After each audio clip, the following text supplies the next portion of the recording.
Okay, hello everybody. I'm Vijay Dandapani, President and CEO of the Hotel Association of New York City. I'm here in Barcelona at the end of the second ReformBnB conference, which was attended by people from over 40 countries from around the world, Latin America, Japan, Australia, and all over Europe.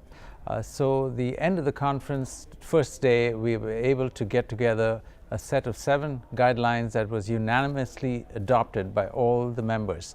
And so I'll just go through for the benefit of everybody as to what those guidelines are. These are guidelines that we hope wherever they go, whether it's an international body or any other supranational association, if you will, as good suggestions for how the short-term rental industry should play out. So the first one was registration. Very simply, allow me to read it out. It says registration is a must because authorities have no certainty which properties are rented and for how long and by whom. And there's a justification given to each of these guidelines. In this case, this would enable local authorities to control and easily monitor how the STR activity operates in their region.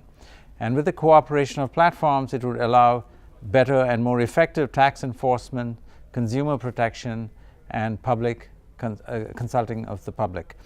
So right now it already is there in Buenos Aires, Toronto, Colombia, Paris, Barcelona, Croatia, Greece, Sweden, Germany, Quito in Ecuador, Austria, and Italy.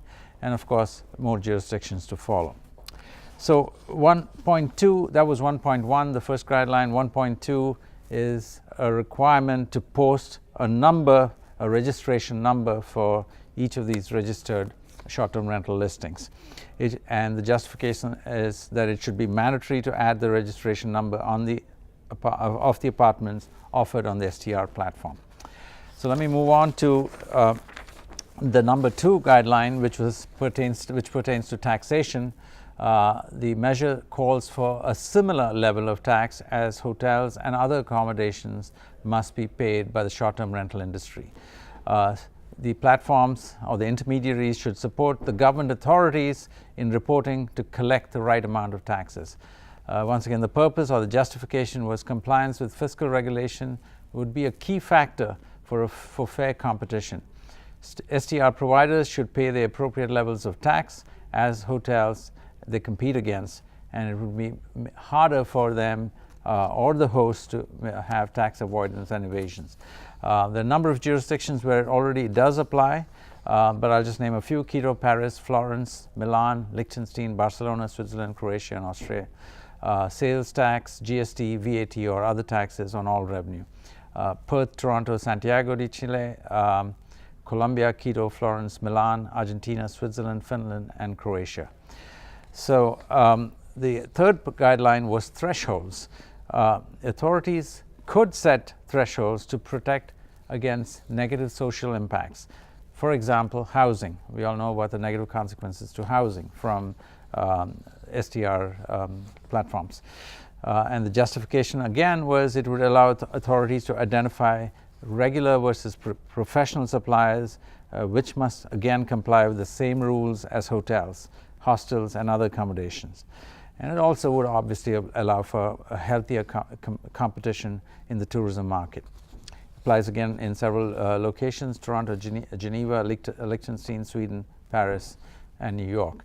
Obviously, we are looking for far more to participate in that. Safety and health issues was the fourth guideline. Short-term rentals must comply with the legislation of the sector, with a special mention for safety, accessibility, health, and environment. Applying these measures would guarantee an optimal and safe service to guests, to consumers, and to jurisdictions and municipalities where it applies. Again, right now it's in Madrid, but we are hoping for several in all jurisdictions to follow through on that. The fifth, also an important guideline, is the decision-making process for short-term rentals should be made by neighbors in a building where they live in. So in other words, neighbors and landlords in buildings and accommodation facilities may choose who they live with. Short-term rentals must not be operating in buildings without their explicit consent.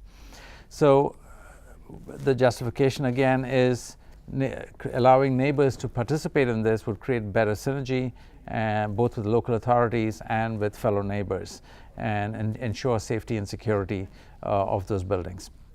It applies as already in Perth, Santiago de Chile, New York City, Santiago de Chile, Colombia, Argentina, Sweden, and Austria.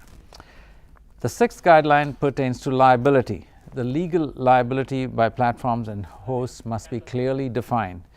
Platforms must assume their role and their liabilities in removing any kind of illegal activity on their site and being responsible in front of their guests. This creates clear rights and obligations between all stakeholders and would help to clarify the situation of confusion when they have to specify who in fact is responsible. Where it currently applies in Paris and clearly in Barcelona, where we are today. The last one is, but not the least, is enforcement and control.